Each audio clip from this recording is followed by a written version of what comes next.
CPR resuscitation, you've taken CPR. When we do the choking, you're going to notice there's going to be a couple of differences, okay?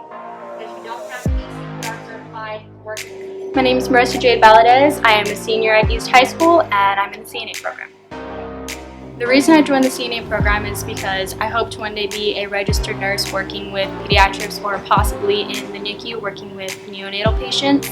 And CNA is honestly just a really great stepping stone to help me get there. It gives me the expertise and experience that I need to get into college and help pay for it as well.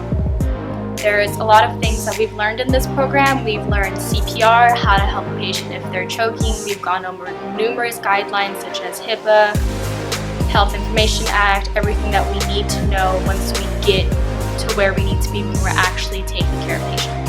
I'm Aurelio Baez. I'm a senior at Victoria West High School. The reason I joined the CNA program is to gain experience in the field. Some of the things we learn in the CNA program is how to handle falls, trips, slips, guidelines as washing our hands, putting the gown on, all the equipment. My name is Roman Carrillo. I'm in 12th grade and I go to Victoria West High School.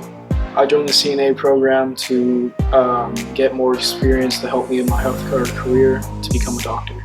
Some of the things I've learned in the CNA program are multiple skills to help with patients, help care for them, help save them, CPR, how to properly protect yourself in them, washing your hands, etc.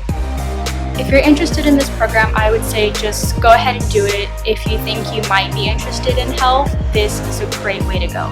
Because if you take this course, it's a high school course. You can always drop it or change it. For students that are considering this course, I highly recommend it, and I think it will really help you with your career.